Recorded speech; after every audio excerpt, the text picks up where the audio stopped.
Welcome friends. Study at the rate Uttarakhand के online platform में आपका स्वागत है। जैसा कि आपको पता है, study at the rate Uttarakhand की ओर से आपके लिए जीएस का संपूर्ण कोर्स, जिसमें उत्तराखंड, भारत का इतिहास, संविधान, ज्योग्राफी, वर्ल्ड और इंडियन प्रारंभ किया जा चुका है। करंट अफेयर्स भी आपका साथ में चल रहा है। तो इंडियन ज्योग्राफी हमने लगभग 3 लेक्चर्स में एमसीक्यू के जरिए समाप्त किया है। देखिए, कोई भी कोर्स एमसीक्यू के जरिए समाप्त करना मतलब हम कह सकते हैं व्यवहारिक नहीं है, परंतु हमने प्रयास किया कि जितने मैक्सिमम एमसीक्यू, इंपॉर्टेंट एमसीक्यू आपको कराए जा सकें। और अब हम लोग जिसे आगे बढ़ते हैं विश्व के भूगोल की तरफ। और विश्व के भूगोल में सबसे पहले हम देखेंगे उत्पत्ति और विकास, फिर स्थलमंडल। तो 2 टॉपिक आज हम कोशिश करेंगे कवर करने की। उम्मीद करता हूँ आपका सहयोग ऐसे ही बना रहेगा। तो आइए शुरुआत करते हैं पहले क्वेश्चन से। वर्ल्ड ज्योग्राफी में देखिए, क्वेश्चन है कि पृथ्वी की भूमध्य रेखीय परिधि कितनी है। भूमध्य रेखीय परिधि कितनी है कहने का मतलब कि ये, अगर ये पृथ्वी है, ठीक है, और ये पृथ्वी के चारों ओर भूमध्य रेखीय परिधि कितनी है, ठीक है। भूमध्य रेखीय परिधि कितनी है मतलब अगर पृथ्वी एक गोला है, ठीक है। वैसे पृथ्वी जो है अपना पूरी पूरी तरह से गोला नहीं है, कुछ इस तरीके से है पृथ्वी, जिसे आम भाषा बोलने में थोड़ी सी पिचकी हुई है, ठीक है। तो इस तरीके से जो भूमध्य रेखा अगर ये सेंटर से जाती है, जैसे ये उत्तरी ध्रुव हो गया, दक्षिणी ध्रुव हो गया, तो ये भूमध्य रेखा अगर चारों ओर बढ़ते हैं तो पृथ्वी की परिधि कितनी है, तो पृथ्वी की परिधि हो जाती है 40,000 किलोमीटर लगभग, ठीक है। अच्छा, अब देखिए इनसे 2-3 चीज़ें निकल के आते हैं। हम लगभग अगर पृथ्वी को एक इस प्रकार का गोला मान लें, ठीक है, अगर इस प्रकार गोला मान लें, ठीक है, तो जो पृथ्वी का ये वाले जो भूमध्य रेखी जो व्यास है, इसे व्यास ही कहेंगे, ठीक है, डायमीटर। ये जो डायमीटर है ये 12,756 है, ठीक है, अगर हम इस व्यास से माने, ठीक है।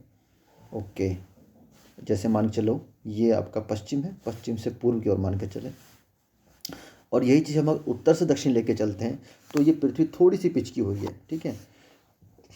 तो जिसे सिंपल भाषा में बोलते हैं पिचकल ढचकल टाइप की है, ठीक है। तो ये जो आपकी है ये 12,714 किलोमीटर, थोड़ा कम है उससे, ठीक है। तो मतलब जो भूमध्य रेखीय व्यास वो ज़्यादा है, ठीक हो गया। ये तो 2 चीज़ फैक्ट निकल के आपके आ गए यहाँ से। तो इसी के साथ आगे बढ़ते हैं। निम्न में से कौन सी एक समय के प्राकृतिक इकाई नहीं है। ये आप क्वेश्चन आपको कंफ्यूज कर सकता है, ठीक है। समय की प्राकृतिक इकाई नहीं है। देखिए, सबसे पहले ऑप्शन की तरफ चलते हैं, उष्णकटिबंधीय वर्ष या वर्ष, ठीक है। आपको उष्णकटिबंधीय शब्द से कोई मतलब नहीं है, ठीक है। वर्ष वर्ष होता है, चाहे किसी के लिए भी हो, तो वर्ष।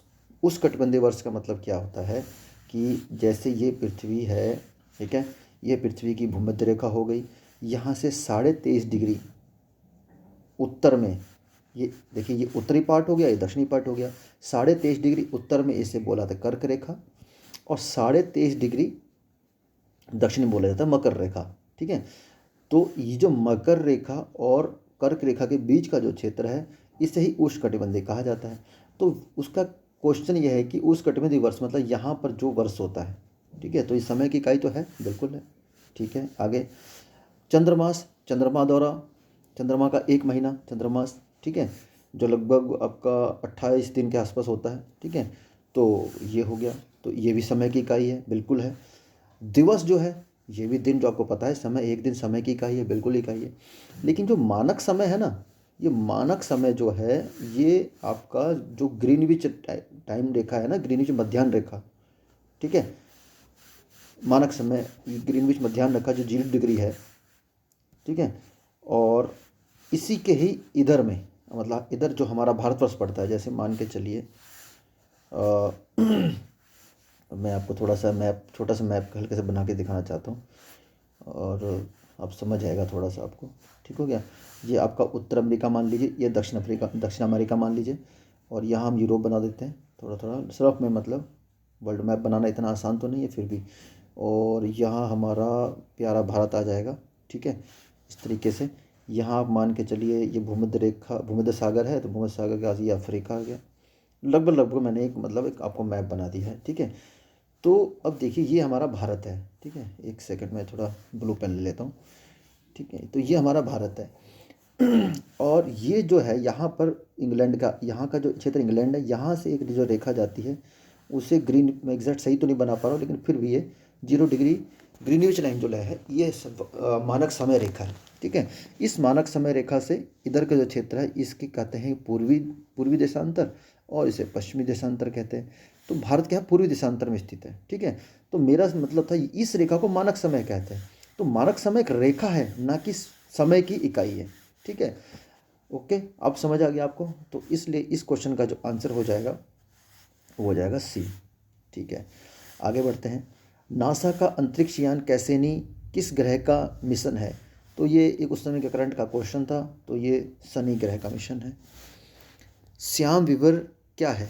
ठीक है, ये जो ब्लैक होल होता है ब्लैक होल को बेसिकली एक मरा हुआ तारा भी आप कह सकते हो। जब तारे की जो ऊर्जा समाप्त हो जाती है तो वो ब्लैक होल में कन्वर्ट हो जाता है, ठीक है। ये अति सघन, मतलब इनका जो मिट्टी का घनत्व है, आप एक मान सकते हैं कि अगर इतना ज़्यादा घनत्व है कि प्रकाश भी उसके आर पार नहीं जा सकता, कोई भी चीज़ उसके आर पार नहीं जा सकती। बहुत ही ज़्यादा घनत्व होता है, मतलब उसके एक चम्मच, एक टेबल स्पून का जो भार होगा वो 10 हाथियों के भार के बराबर होता है। इतना ज़्यादा आप घनत्व मान के चलिए, ठीक है। तो इससे ना तो कोई विकिरण पार हो सकता है, ना कोई आपका आप मान के चलिए कोई यहाँ से द्रव पार हो सकता है, कुछ भी पार नहीं हो सकता, प्रकाश भी पार नहीं हो सकता। तो इसका सही आंसर हो जाएगा कोई विकिरण प्रभावित नहीं करता है, ठीक है। ओके, पृथ्वी द्वारा अपनी कक्षा में सूर्य का एक पूरा चक्कर लगाने का समय क्या है? पृथ्वी द्वारा बेसिकली हमें पता है, हमें 365 दिन में पृथ्वी, एक मैं आपको मोटा मोटा नॉन बता रहा हूँ, 365 दिन में पृथ्वी अपनी कक्षा में सूर्य का चक्कर लगाती है, ठीक है। ये चक्कर सूर्य का, मान लो ये सूर्य है तो इसका चक्कर ये लगा रही है, तो 365 दिन में लगाती है। लेकिन ये पूरा जो 365 दिन एग्जैक्ट नहीं है, ठीक है। कहीं कि आपने सुना होगा 365 दिन 6 घंटे, ठीक है। तो इसका जो एग्जैक्ट है ना वो ये है 365 दिन 5 घंटे 48 मिनट 46 सेकंड। तो इसे लमसम में 365 दिन और 6 घंटे बोल दिया जाता है, ठीक है। आगे बढ़ते हैं। ग्रीनविच मानक समय भारतीय समय में कितना अंतर है? मैं बस वही आपको समझाने का प्रयास कर रहा था। ये जो ग्रीनविच रेखा जाती है, भारत का कोई स्थान यहाँ पर है, तो यहाँ से ये 5.5 घंटे का अंतर है। मतलब हम लोग 5.5 घंटे जो ग्रीनविच समय से आगे, अगर ये यहाँ पे अगर 12 बज रहे हैं, अगर रात के 12 बज रहे हैं तो यहाँ सुबह के 5:30 बजेंगे, कहने का मतलब ये है, ठीक है। तो इसका सही उत्तर हो जाएगा 5.5 घंटे, ठीक है। ओके, अब आगे बढ़ते हैं। पृथ्वी सूर्य की परिक्रमा करती है, इसकी खोज किसने करी थी? तो ये कॉपरनिकस ने किया था, ठीक है। केपलर ने ग्रहों की गति का सिद्धांत दिया था, और कॉपरनिकस ने बोला था कि ग्रह जो हैं वो सूर्य के चक्कर लगाते हैं, ठीक है, इस तरीके से। अगला क्वेश्चन, निम्न में से किसे भूगोल का जनक कहा जाता है? तो भूगोल का जनक कहा जाता है वो इरेस्टोथनीज को कहा जाता है, ठीक है।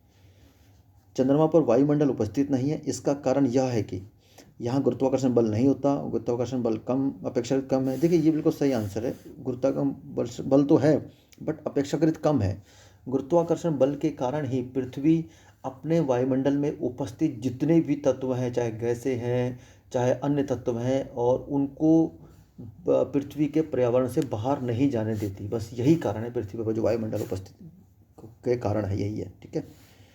ओके, सौर मंडल में पृथ्वी की क्या हैसियत है? पता नहीं ये क्या हैसियत है, पूछा है क्वेश्चन। चलिए, मतलब कहने क्वेश्चन है कि सौर मंडल में पृथ्वी क्या है, तो एक ग्रह है, ठीक है। नेक्स्ट क्वेश्चन, सूर्य में ऊर्जा का उत्पादन की प्रक्रिया क्या होती है? तो ऊर्जा की उत्पादन की प्रक्रिया में क्या होता है? तो इसमें क्या होता है, हाइड्रोजन का हीलियम में परिवर्तन होता है, ठीक है। बस देखो, सूर्य में जो ऊर्जा उत्पन्न होती है वो नाभिकीय संलयन के कारण होती है, ठीक हो गया, संलयन, ठीक है। परमाणु बम में नाभिकीय विखंडन होता है, अब जानते होंगे। नेक्स्ट, निम्न में से कौन सा एक उपग्रह नहीं है? ग्रह नहीं, उपग्रह पूछा है। प्राकृतिक उपग्रह, चाहे प्राकृतिक हो चाहे कृत्रिम हो, उपग्रह उपग्रह ही होता है, ठीक है। तो इसमें क्या है, चंद्रमा भी है, भास्कर भी है, पृथ्वी उपग्रह नहीं, पृथ्वी ग्रह है। निम्न में से किसका अक्षांश 66.5 मतलब 66.5 डिग्री उत्तर की ओर है? देखिए इसमें क्वेश्चन समझने के लिए थोड़ा समझना पड़ेगा। ऑप्शन है आर्कटिक कर्क रेखा, मकर रेखा, अंटार्कटिक। देखिए आप क्वेश्चन समझ जाएंगे, इसका क्वेश्चन क्या है मैं आपको समझाता हूँ। सेकंड, मान के चलिए अगर ये पृथ्वी है, ठीक है, ये बीचों बीच से जो रेखा जाती है इसे ही हम भूमध्य रेखा कहते हैं, आपको पता है। अभी थोड़ी देर पहले मैंने बताया एक रेखा जो ये वाली है इसे बोलते हैं 23.5 डिग्री उत्तर, ये उत्तर में हो गया था, ये उत्तर हो गया, ठीक है। ये रेखा दक्षिण में होगी तो ये दक्षिण हो गया 23.5 डिग्री, इसे मकर रेखा बोलते हैं। और ये कर्क रेखा हो गया 23.5 डिग्री उत्तर। अब देखिए क्वेश्चन क्या है, देखिए अब देखो निम्न में से किसका अक्षांश 66.5 डिग्री उत्तर है, तो हमें उत्तर की तरफ बढ़ना है, ठीक है। तो जब हम उत्तर की तरफ बढ़ रहे हैं 23.5 डिग्री पहुंच गए। अब 23.5 से जो 66 है 23.5 से ऊपर ही ना होगा, तो यहाँ तक पहुँच जाए। तो मान के चलो 66.5 डिग्री यहाँ पर आ गया, 66.5 डिग्री यहाँ पर आ गया, ठीक है, ओके। अब देखिए ये क्वेश्चन, अच्छा ये जो है इसका तो हो नहीं सकता, मकर रेखा भी नहीं हो सकता, कर्क रेखा भी नहीं हो सकता, क्योंकि कर्क रेखा तो 23.5 डिग्री उत्तर है और ये मकर रेखा 23.5 डिग्री दक्षिण है, तो ये दोनों तो हो नहीं सकता। अब आर्कटिक वृत्त और अंटार्कटिक वृत्त में हो सकता है। अंटार्कटिक वृत्त आपको पता है नीचे का क्षेत्र होता है, ठीक है, और आर्कटिक वृत्त ऊपर का होता है, तो इसी का होगा फिर आंसर। आप समझ गए 66 डिग्री, तो ये हो गया आर्कटिक वृत्त, इसी को आर्कटिक वृत्त कहा जाता है। Okay, next question. निम्नलिखित में से किस दिन सूर्य और पृथ्वी के बीच सबसे कम दूरी होती है? देखिए आज क्लास थोड़ी मुझे लग रहा है लंबी हो जाएगी, लेकिन फिर भी चलो प्रयास करते हैं जल्दी ख़त्म करने का। ये जैसे मान के चलिए पृथ्वी सूर्य का चक्कर लगा रही है, ठीक है। पृथ्वी जब सूर्य का चक्कर लगाती है तो सूर्य मान के चलिए यहाँ पर है, ठीक है। अब पृथ्वी ना पूरे एक जैसे गोल रूप में नहीं लगाती, ये एक आपका दीर्घवृत्तीय रूप में लगाती है। दीर्घवृत्त आप समझते हैं ना, तो यहाँ पर जब लगाती है तो पृथ्वी कभी तो यहाँ पर आ गई, ठीक है, और कभी यहाँ पर आ गई, ठीक है। जब सूर्य का चक्कर लगा रही है, ऐसे लगा रही है, ऐसे लगा रही है, तो कभी यहाँ पर आ गई और कभी यहाँ पर आ गई। तो जो ये वाली जो दूरी है ना, ये दूरी और एक दूरी ये देखिए, आपको ये वाली दूरी कम लग रही होगी, ये दूरी थोड़ा ज़्यादा है। तो जो ज़्यादा दूरी है उसको बोलते हैं अप, याद रखिएगा। मतलब जो ज़्यादा है वो अप है, जो कम है वो उप है, ठीक है। अपसौर और उपसौर, ज़्यादा अप मतलब ज़्यादा, तो याद कराने के लिए, ठीक है। अपसौर ज़्यादा वाली दूरी हो गई, उपसौर कम दूरी हो गई। अब ये जो दो घटनाएं होती हैं ना, ये दो घटना अलग अलग दिन में होती हैं, अलग अलग दिनों में होती हैं। तो जो अपसौर की घटना है, ठीक है, अपसौर की घटना, अपसौर मतलब जब दोनों के बीच की दूरी हमें सबसे ज़्यादा होती है, वो होती है 4 जुलाई। ये याद रखने वाली पॉइंट है, 4 जुलाई। और ये जो है ये है 3 जनवरी, ठीक है, 3 जनवरी को ये हो घटना होती है। तो इसका आंसर 3 जनवरी हो जाएगा। अब आप एक चीज़ ध्यान करने वाली बात है, आप अगर इस क्वेश्चन का आंसर कमेंट में दे सकते हैं तो बहुत मज़ा आ जाएगा। कि देखिए यहाँ जो है ये जो दूरी है ना सबसे कम है पृथ्वी और सूर्य के बीच में, लेकिन डेट क्या है 3 जनवरी, ठीक हो गया। बड़े ध्यान से सुनिएगा मेरा क्वेश्चन, 3 जनवरी डेट है, 3 जनवरी को डेट है, और सूर्य अगर पृथ्वी के समीप पहुंच गया तो बहुत गर्मी पड़नी चाहिए, बहुत गर्मी पड़नी चाहिए। तो यहाँ पर क्या होता है 3 जनवरी को तो हमारे यहाँ सर्दी पड़ती है, जैसा अभी आजकल का मौसम चल रहा है, ठंड पड़ रही है। और उसी प्रकार उसी का अपोजिट यहाँ पर जो अपसौर है, ये जो डेट है मतलब पृथ्वी और सूर्य के बीच में सर्वाधिक दूरी है, मतलब जितनी दूरी होगी गर्मी हमें कम मिलेगी, मतलब ठंड पड़नी चाहिए, लेकिन जुलाई में तो ठंड नहीं पड़ती है। तो इसका अगर आंसर मेरे को थोड़ा देंगे तो प्लीज़ मज़ा आ जाएगा, बाकी आंसर मैं जरूर पिन करूँगा इसका। नेक्स्ट, पृथ्वी का व्यास कितना है मैंने आपको बता दिया, 12,756 किलोमीटर। अगर हम भूमध्य रेखीय व्यास नापें, अगर उत्तर दक्षिण ध्रुवीय व्यास नापें तो 12,714 हो जाता है। तो इसमें आंसर मुझे तो कोई भी ठीक नहीं लग रहा, आपको जो ठीक लग रहा है तो 12,000 लगा सकते हैं लमसम में, ठीक है। जबकि इसका आंसर नहीं, ये नहीं होना चाहिए, ये होना चाहिए, उपयुक्त में से कोई नहीं।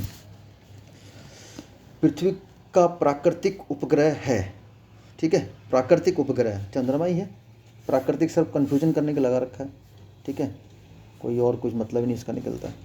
चलिए नेक्स्ट क्वेश्चन आगे बढ़ते हैं। सर्वाधिक उपग्रह वाला ग्रह है, देखिए इसमें दो चीज़ें आपको बिल्कुल ध्यान रखना है, ठीक है। सर्वाधिक जो उपग्रह है ना वो वैसे है तो बृहस्पति के, सर्वाधिक उपग्रह के वैसे बृहस्पति के हैं, उसके 73 उपग्रह हैं। बस ध्यान सुनिएगा, ये चीज़ को आपको मान के चलना है। जो अंतर्राष्ट्रीय अंतरिक्ष संगठन है वो सिर्फ इसके जो 16 ग्रह को ही मान्यता देता है, ठीक है। उसी प्रकार शनि के जो अब तक खोजे गए जो ग्रह हैं वो 62 खोजे गए हैं, लेकिन मान्यता उनको मिली हुई है 21, ठीक है। तो हम जो चीज़ मान्यता मिली हुई है हम उसी को लेकर चलेंगे, तो इसका बिल्कुल सही आंसर हो जाएगा शनि, 21 ग्रह, ठीक है। अगर किसी बुक में 16 बृहस्पति को दिया हो तो गलत है, याद रखिएगा। अच्छा, महाविस्फोट का सिद्धांत किससे है? तो ब्रह्मांड की उत्पत्ति से। आपने बिग बैंग थ्योरी पढ़ी होगी, ठीक है, बिग बैंग थ्योरी आपने पढ़ी होगी, ठीक है। इसके प्रतिपादक कौन थे? Big bang. मैंने ये बिग बैंग क्या लिख दिया है, आराम से अच्छे से लिखना चाहिए, बिग बैंग, ठीक है, बिग बैंग थ्योरी। इसके जो प्रतिपादक थे जॉर्ज लेमन तेरे, ठीक है। जो लेमन है, लेमन मत नींबू, वो आपके सब तेरे हैं, आपके ही हैं, तो जॉर्ज लेमन तेरे, तो इन्होंने इसकी उत्पत्ति करी थी। तो ये था आपका मतलब पहला जो उत्पत्ति और विकास का जो सिद्धांत था, ठीक है। अब मैंने कुछ जो ये महत्वपूर्ण रेखाएं हैं ना, इनको एक पीडीएफ में डाला है कि आइसोहाइट रेखा। हम कंफ्यूज हो जाते हैं, आइसोहाइट रेखा, हम लोग कहते हैं आइसोहाइट रेखा का मतलब समझते हैं कि ऑप्शन में पक्का लिखा होगा हाइट में, हाइट का मतलब ऊंचाई, हम लिखेंगे समान ऊंचाई के क्षेत्र वाले को, लेकिन ये समान वर्षा को मिलाने वाले क्षेत्र को बोला जाता है। उसी प्रकार आइसोबाथ, ठीक है, आइसोबाथ जो रेखा होती है समुद्र के अंदर समान गहराई वाले, बाथ मतलब नहाने समझ लो, जो समुद्र के अंदर नहाने चले गए तो कितनी गहराई तक आप जाके उस रेखा को पकड़ सकते हैं, ठीक है, याद कराने के लिए यार, बाकी आप अदरवाइज मत लीजिए किसी चीज़ को। आइसोफाइट, ठीक है, वनस्पति की समान ऊंचाई वाले स्थानों को मिलाने वाली रेखा कहते हैं। बस में समान ऊंचाई पर पाई जाने वनस्पति जो होती है आइसोफाइट कहते हैं, ठीक है। आइसोथर्म, थर्म से आप उसको तापमान से आप इसका बिठा सकते हैं, थर्म से तापमान, थर्मल मतलब, तो ये जगह समान तापमान वाले क्षेत्र को। इसी प्रकार से आइसोप्रेक्ट बहुत पूछा जाता है, बहुत ज़्यादा पूछा जाता है, मानव जनसंख्या के समान वितरण को वाले मिलाने वाली रेखा को ये बोला जाता है, ठीक है। आइसो हेलाइन, हेलाइन से आप समझ सकते हैं लवणता। आइसोबेस, भारत की धरातल की ऐसी क्षैतिज रेखा जिसके माध्यम से समान ऊंचाई व विभिन्न स्थलों को माप की जाती है, तो आइसोबेस होता है ऊंचाई वाला, ठीक है, आइसो हाइट नहीं होता। इसी प्रकार आइसोकाइम औसत शीत तापमान, आइसोफेन समान मौसमी घटनाओं, आइसोबार समान दाब को, थर्मोक्लाइन 300 से 1000 मीटर की गहराई पर पाए जाने वाले जलीय परत, ठीक है, और हेलोक्लाइन उष्ण एवं उपोष्ण कटिबंधीय महासागरों में 300 से 1000 मीटर की गहराई वाला भाग जिसमें लवणता में तीव्र परिवर्तन होता है। तो ये कुछ मतलब इंपॉर्टेंट आपकी लाइनें थी जो आपको याद करने, या शब्दावली हैं जो आपको याद कर सकते हैं। आप इसका स्क्रीनशॉट भी ले सकते हैं। पीडीएफ तो टेलीग्राम पर अपलोड होती है पर डे। ओके, अब आता है आपका नेक्स्ट पोर्शन जिसमें हम बढ़ते हैं, जिसमें भू आकृतियाँ ये स्थल मंडल की बात करी जाती है। अब देखिए पहला क्वेश्चन है इसमें, निम्नलिखित में कौन सा प्राचीन वलित पर्वत नहीं है? वलित पर्वत ये वो पर्वत होता है जो किसी प्लेट, जैसे पृथ्वी के अंदर भिन्न प्रकार की प्लेटें पाई जाती हैं, ठीक है, जैसे Indo Australian plate, Eurasian plate और प्रशांत महासागरीय प्लेट, तो ये प्लेटें पाई जाती हैं, ठीक है। तो वो जो प्लेटों के आपस में टकराने से पर्वतों की उत्पत्ति होती है, उसे ही हम कहते हैं न्यू फोल्डेड प्राचीन वलित पर्वत या फोल्डेड माउंटेन कहते हैं, जिनका आपस में फोल्ड होकर जो बने, ठीक है। जैसे मान के चलिए एक प्लेट है, ठीक है, ये एक प्लेट है, पृथ्वी के अंदर की प्लेटों की बात कर रहा हूँ, ठीक है, और एक दूसरी प्लेट है, ठीक है। जब इसमें जो प्लेट होती है एक भारी होती है, एक प्लेट हल्की होती है, तो सिंपल सी बात है, जो भारी प्लेट है वो नीचे चली जाती है और हल्की प्लेट के ऊपर उठना स्टार्ट कर देती है। ऊपर उठने से क्या होता है, प्लेट ऊपर उठती है, ऊपर उठती है, तो उससे क्या होता है, पर्वतों का निर्माण होता है, ठीक है। हिमालय पर्वत का निर्माण भी इसी प्रकार के भू सन्निधि से हुआ है। जो आपकी Indo Indo Indo Australian plate है और यूरेशियन प्लेट से टकराने से इंडो ऑस्ट्रेलियन प्लेट नीचे की तरफ खिसकी और यूरेशियन प्लेट ऊपर की तरफ खिसकी, तो जिससे क्या हुआ, आपका हिमालय पर्वत का निर्माण हुआ। तो आप समझ गए होंगे थोड़ा सा, लेकिन ये टॉपिक बहुत बड़ा है, ये पूरी क्लास लेने वाला टॉपिक है। उम्मीद है कि आपका सहयोग बना रहेगा, तो मैं क्लास भी आपकी स्टार्ट जरूर करूँगा, ठीक है। अगले क्वेश्चन, तो इसका जो आंसर हो जाएगा, अच्छा हाँ, आंसर क्या है कि इनमें से कौन सा नहीं है, तो जो यूराल पर्वत है, एंडीज पर्वत है, अपलेशन पर्वत है, ये सारे फोल्डेड माउंटेन का उदाहरण, लेकिन जो अरावली पर्वत भारत में है ना, ये आपका फोल्डेड माउंटेन का उदाहरण नहीं है। ओके, निम्न में कौन सा एक मूल स्थल रूप है? देखिए मूल स्थल रूप का मतलब ये होता है कि जिसका निर्माण, जिस संरचना का निर्माण मूल रूप से हुआ है। जैसे मान के चलिए आपका जो पर्वत है, जो मेन हिमालय पर्वत है, ठीक है, हिमालय पर्वत है, ये हिमालय पर्वत है, ठीक है, हिमालय पर्वत है। हिमालय पर्वत चोटी का निर्माण मूल रूप से हुआ है, भूसन्निधि से हुआ है, लेकिन ऐसा तो नहीं है कि हिमालय के सारी जो पर्वत श्रेणियाँ, चोटियाँ हैं या हिमालय जितने पर्वत हैं वो सभी मूल रूप से, अब इनके जो ये पहाड़ का ये ऊपर का एरिया कट फट के तल के छट जाता है कभी कभी ये, ठीक है। जैसे मान के चलिए ये कोई पर्वत है, ठीक है, ये पर्वत है। अब आने वाले समय में जरूरी थोड़ी हमेशा ऐसे ही खड़ा रहेगा, इसका ये ऊपर वाला पार्ट कट सकता है, ये कट के, ठीक है, ये कट के नीचे गिरा, ठीक है। ये जब कट के नीचे गिरा तो फिर क्या हो जाएगा, यहाँ पर क्या होगा, धीरे धीरे इकट्ठा होगा, ठीक है। इससे ही हम अवशिष्ट पर्वत या अपरदनात्मक पर्वत कहते हैं, जो ऑप्शन में मैंने दे रखे हैं, ठीक है। ये कट के बन गया। अच्छा, जब ये कट के बन गया तो इसकी आकृति ऐसे थोड़ी रह जाएगी, इसकी आकृति तो थोड़ी ऐसे चेंज हो जाएगी, मतलब ऐसे कुछ हो जाएगी, ऐसे कुछ करके हो जाएगी। तो कहने का मतलब ये है कि जो मूल रूप से बना है वही मूल स्थल रूप है, ठीक है। अब देखिए ये इनमें क्या है, इन ऑप्शन में क्या है कि जो आपका अवशिष्ट पर्वत आपको बता दिया, ये मूल रूप कभी नहीं हो सकता स्थल का। अपरदनात्मक पर्वत भी कभी नहीं हो सकता, ठीक है। मोनाडाक ये भी एक तरह के ना क्या कि पहाड़ी का ही भाग होता है। जैसे हमारे जो मैदान पाए जाते हैं ना, मैदानों में जब ज्वालामुखी से लावा जो इकट्ठा हो जाता है, उसके फलस्वरूप जो छोटे छोटे छोटे जो पहाड़ बनते हैं ना, उसे मोनोडॉक कहते हैं, ठीक है। तो ये भी एक मूल रूप नहीं है। लेकिन जो ज्वालामुखी है ना, जो ज्वालामुखी है, इसका जो शंकु है, ये हमेशा जैसे मान के चलिए ऐसा होता है, ज्वालामुखी है फटने के, ज्वालामुखी का शंकु का निर्माण होता है ना, ठीक है, जिसे काल्डेरा कहते हैं। ये हमेशा ज्वालामुखी जो शंकु होता है, ये एक मूल स्थल रूप है।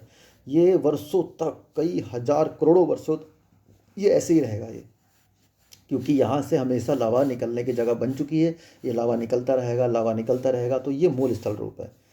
तो उम्मीद करता हूँ आपको समझाने में सफल होऊंगा। समय बहुत कम है, ज़्यादा लंबी वीडियो ना हो, इसलिए थोड़ा सा इसको फास्ट लेके चलते हैं, ठीक है। लावा के ठोस होने के फलस्वरूप पृथ्वी के अंदर निर्मित चट्टानों को क्या कहते हैं? लावा के ठोस होने के फलस्वरूप पृथ्वी के अंदर की निर्मित चट्टानों को क्या कहते हैं? तो इसका सही उत्तर हो जाएगा प्लूटोनिक चट्टानें, ठीक हो गया।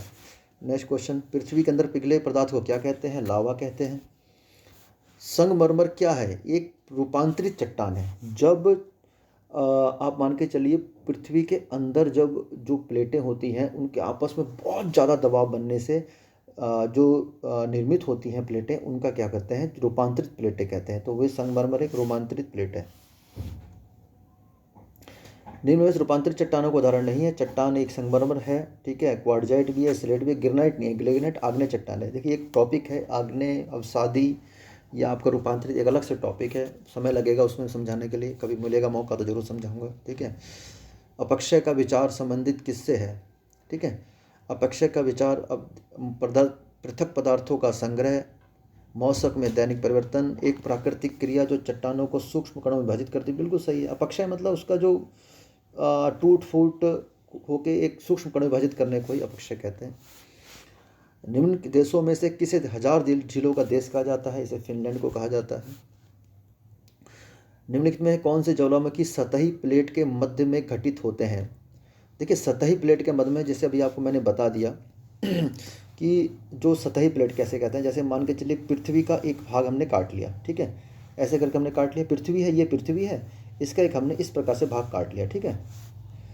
तो अभी क्या है, जो पृथ्वी का जो ये भाग है ना, इसे कहा जाता है क्रस्ट। समय लग जाएगा यार, चलो कोई नहीं। क्रस्ट, ये आ गया मेंटल, ये हो जाता है कोर, ठीक है। क्रस्ट, मेंटल, कोर, बहुत आपको जानकारी होगी इसके बारे में, ठीक है। Crust, mental, core. अब ये क्या कहता है कि अब ये जो प्लेटें हैं ना, इसके अंदर प्लेटें पाई जाती हैं। इस पृथ्वी की सतह की बात नहीं कर रहा, इसी पृथ्वी के सतह पर सागर भी होगा, सागर भी होगा, ठीक है, और यहीं पर ही आपका भूमि भी होगी, ठीक है। तो ये क्वेश्चन ये है कि आपका जो कौन से ज्वालामुखी सतही प्लेट के मध्य में घटित होते हैं। अब देखिए कुछ ज्वालामुखी जो होते हैं ना कि वो समुद्र के अंदर भी होते हैं। जैसे ये तो आपका सतह हो गया, ठीक है, ये आपका समुद्र हो गया। तो ज्वालामुखी जरूरी थोड़ी सिर्फ सतह, आपके सतही क्षेत्र, भूमि वाले क्षेत्र से निकलेंगे, समुद्र के नीचे से भी निकलते हैं। लेकिन जब ये समुद्र के नीचे से निकलते हैं तो वो क्या होता है, यहाँ पे आके ठंडे होकर, जो इसका जो बाहर का पार्ट निकलता है, जब पानी से संपर्क में आता है तो ठंडा होकर यहीं पे जमना शुरू कर देता है। तो महासागर एक कटक का निर्माण करता है। जब यही कटक ऊपर आते आते आते आते आते जब भूमि के हल्के से ऊपर आके, समुद्र के जब ऊपर आके एक द्वीपों का निर्माण कर देते हैं, तो इसे ही आपका क्या बोलते हैं, सतही कहेंगे, सतही प्लेट के मध्य में घटित होने वाले ज्वालामुखी कहते हैं। तो इसका जो उदाहरण है ये होता है सेंट हेलेना, ठीक है, सेंट हेलेना माउंट। अगला, पर्वतों का पालना किससे संबंधित है? ये पर्वतों का पालना का मतलब ये है कि पर्वतों की उत्पत्ति कैसे हुई है। तो अधिकतर पर्वतों की उत्पत्ति जो हुई है वो प्लेटों के टकराने से, आपस में उनके टकराने से जो भारी प्लेट नीचे चली गई और जो हल्की प्लेट है वो ऊपर आ गई, और वो उन्होंने क्या किया, पर्वतों का निर्माण किया। तो इसे भूसन्निधि कहा जाता है। तो पर्वतों का पालना संबंधित है भूसन्निधि से, ठीक है, ओके। निम्न में से कौन सी विश्व की सबसे लंबी पर्वत श्रृंखला है? पहले नंबर पर एंडीज आ जाती है, दूसरे नंबर पर रॉकीज आ जाती है, ठीक है। तो इसका सही आंसर ये हो जाएगा। हिमालय अपना नवीन वलित पर्वत है, आल्प्स यूरोप में है। अर्जेंटीना के घास के मैदान को क्या कहते हैं? पंपाज कहा जाता है। सवाना घास के मैदान ज़्यादातर यूक्रेन वाले इलाके में पाए जाते हैं, ठीक है। और कंपोज आपका ब्राज़ील में, वेल्स दक्षिण अफ्रीका में। महाद्वीपीय विस्थापन का सिद्धांत के प्रतिपादक कौन थे? तो ये थे अल्फ्रेड वेगनर, ठीक है। अगला क्वेश्चन, पृथ्वी की अंतरम परत के निर्माण में किन तत्वों की प्रधानता? देखिए मैं आपको बता चुका हूँ। अगर ये जो है आपको मैंने अभी बता दिया आपको दो चीज़, इसको आप एक बार और नोट कर लीजिएगा, ठीक है। ये ठीक है, ये हो गया क्रस्ट मतलब भूपरटी, ये मेंटल, इसको मेंटल बोला जाता है। ये कोर हो गया, क्रस्ट मेंटल कोर, ठीक है। क्रस्ट मेंटल कोर, अब याद करने के लिए क्रस्ट मेंटल कोर। तो जो ये है ना, इसे बोलते हैं सियाल। अभी बताता हूँ क्या है सियाल। इसे बोलते हैं सीमा और इसे बोलते हैं नीफे। याद रखने के लिए सियाल, सीमा, नीफे, सियाल, सीमा, नीफे। सियाल SI से सिलिकॉन, AL से एल्युमिनियम, SI से सिलिकॉन, Ma से मैग्नीशियम, ठीक है। नीफे से Ni से निकल और Fe से फेरस, ठीक है, या फेरिक। तो ये लोहा वाले परत होगी। तो ये जो ऊपरी परत होगी ये क्रस्ट होगी, मध्य वाली मेंटल होगी, थर्ड वाली होगी कोर, ठीक है। तो अब देखिए, अब पहले वाली परत में सिलिकॉन और एल्युमिनियम की अधिकता पाई जाती है, दूसरी परत में सिलिकॉन और मैग्नीशियम की, तीसरी परत में निकिल और फेरस की, ठीक है। तो अब इसका सही जो आंसर देख लीजिए, आप अपने निकाल लीजिए बड़ा आराम से। तो इसका क्वेश्चन पूछा था कि पृथ्वी की अंतरम परत, अंतरम मतलब आपका वो पूछ रहा है कोर के बारे में, ठीक है।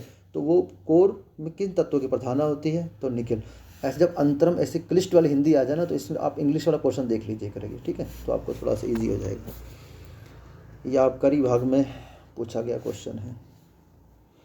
निम्नलिखित में किसे अग्निवृत्त कहते हैं? अग्निवृत्त मतलब रिंग ऑफ फायर, ठीक है। तो जो प्रशांत महासागरीय पेटी है ना, प्रशांत महासागरीय पेटी, जैसे मान के चलिए अगर आपने वर्ल्ड मैप देखा होगा, आप हर चीज़ इंडिया के परिप्रेक्ष्य में लेके चलते हैं। इंडिया है, इधर आपका चाइना आ जाता है, इधर जापान है। तो जो जापान का जो ये वाला जो क्षेत्र है ना, यहाँ पर इसे प्रशांत महासागरीय पेटी कहते हैं। अमेरिका, इधर अमेरिका आ जाता है। तो ये जो क्षेत्र है ये रिंग्स ऑफ फायर में, यहाँ पर सर्वाधिक ज्वालामुखी, सर्वाधिक भूकंप वाली घटनाएं होती हैं, इसलिए रिंग ऑफ फायर इसे कहा जाता है, ठीक है। क्यों घटना होती है? तो वही आपका प्लेटों के टकराने का एक बहुत लंबा टॉपिक है, एक क्लास पूरी लगेगी उसको बताने में। निम्नलिखित द्वीपों में कौन सा भारत का एक भाग है? ठीक है, तो जो मॉरिशस तो अपने आप में खुद का द्वीप है, माल्टा भूमध्य सागर में है, माफिया जो है आपका तंजानिया के पास में आता है जिसे मसाला द्वीप भी कहा जाता है, मिनिकॉय जो है हमारे लक्षद्वीप का एक भाग है, ठीक है। अच्छा, आप कमेंट करके बताइए जो आपका लक्षद्वीप है, लक्षद्वीप और मिनिकॉय को कौन सी लाइन अलग करती है? ठीक है, 8 डिग्री, 9 डिग्री या 10 डिग्री, ठीक है। नेक्स्ट क्वेश्चन, रब अल खाली गर्म रेगिस्तान कहाँ स्थित है? तो ये सऊदी अरब में, फैक्चुअल क्वेश्चन है। कौन सी भूकंपीय लहर सबसे अधिक दूरी तय करती है, प्रचंड विनाशकारी है? देखिए, भूकंप की 3 लहरें होती हैं, 3 लहरें होती हैं या 3 तरंगे होती हैं। एक होता है P वेव, एक होता है S वेव और एक होता है L वेव। P को बोला जाता है प्राइमरी, S को बोला जाता है सेकेंडरी, L को बोला जाता है लव वेव। अच्छा, जो सबसे अधिक दूरी की तय करती है, ठीक है। अच्छा, सबसे पहले वेग समझिए। इसका जो वेग होता है, जो आपका क्या बोलते हैं, प्राइमरी वेव का, जो प्राइमरी वेव का जो वेग होता है लगभग 6 किलोमीटर प्रति सेकंड, ठीक है, ओके। इसका 3.5, ठीक है, और इसका जो वेव होता है 1.5, वेग मतलब स्पीड, ठीक है। अच्छा, अब मुझे बताइए, इसका स्पीड सबसे ज़्यादा है, इसकी स्पीड फिर उससे कम है, इसकी स्पीड से कम है, ठीक है। तो सबसे ज़्यादा घातक कौन होगी? अगर देख के तो आपको लग रहा हो जिसकी स्पीड सबसे ज़्यादा होती है वो सबसे ज़्यादा घातक होनी चाहिए, लेकिन ऐसा नहीं होता। जिसकी स्पीड सबसे ज़्यादा होती है, भूकंप के अगर परिप्रेक्ष्य में बात करूँ, तो वो तुरंत आती है और तुरंत चली जाती है स्पीड ज़्यादा होने की वजह से, तो वो ज़्यादा प्रभाव नहीं कर पाती। लेकिन जो लव तरंग होती है ना, लव जिसे आप प्यार कहते हो, ये सबसे ज़्यादा नुकसानदेह होता है। ये धीरे धीरे धीरे आएगा, धीरे धीरे आएगी लहर, और सबसे बात इसको धरातली तरंगे को बोला जाता है। ये धरातल पे ही इसका उत्पत्ति ज़्यादा होती है, धरातल तरंग होती है, हॉरिजॉन्टल चलती है। ये धीरे धीरे आएगा, हिला हिला हिला हिला के सबको तबाह करके चला जाएगा। तो इनकी आपकी क्या कहते हैं, ये सबसे अधिक दूरी भी तय करती है और सबसे प्रचंड होती है। तो एल से लव को आप सबसे खतरनाक मान सकते हो। तो स्पीड की बात करें तो प्राइमरी की सबसे ज़्यादा, सेकेंडरी की उससे कम, और लव तरंग की सबसे कम स्पीड होती है, लेकिन घातक लव तरंग होती है। प्यार सबसे घातक हो सकता है। ओके, अब ये लास्ट ऑप्शन, इसमें पर्वत शिखर बोले हैं कि हम कहाँ पर स्थित है। ठीक है, जो एल्ब्रुस है वो यूरोप में है। ठीक है, किलिमंजारो अफ्रीका में है। उसके बाद मैकिनले आपके उत्तरी अमेरिका में है। कोसिस्को आप ऑस्ट्रेलिया में। तो इस हिसाब से इस क्वेश्चन का जो आंसर हो जाएगा 19 का बी। ठीक है, 19 का बी। तो ये था आपका आज के इस क्लास का लास्ट क्वेश्चन। उम्मीद है वीडियो थोड़ी लंबी बन गई होगी, लेकिन फिर भी काफ़ी चीज़ें हमने क्लियर करी इसमें। ठीक है, और बने रहिए इसी के साथ, स्टडी एट द उत्तराखंड के साथ। मिलते हैं नेक्स्ट क्लास में। आपके सहयोग के लिए बहुत बहुत धन्यवाद, क्योंकि सबसे ज़्यादा जो आपने सहयोग प्रदान किया है ये आप भूगोल वाले सीरीज में, जिसमें इंडियन ज्योग्राफी में। तो ऐसे ही बने रहिए। आज ये वीडियो भी थोड़ी देर में अपलोड हो जाएगी, और ऐसे ही करंट अफेयर की वीडियो भी आने वाली है। ठीक है, मिलते हैं नेक्स्ट क्लास में। तब तक के लिए जय हिंद।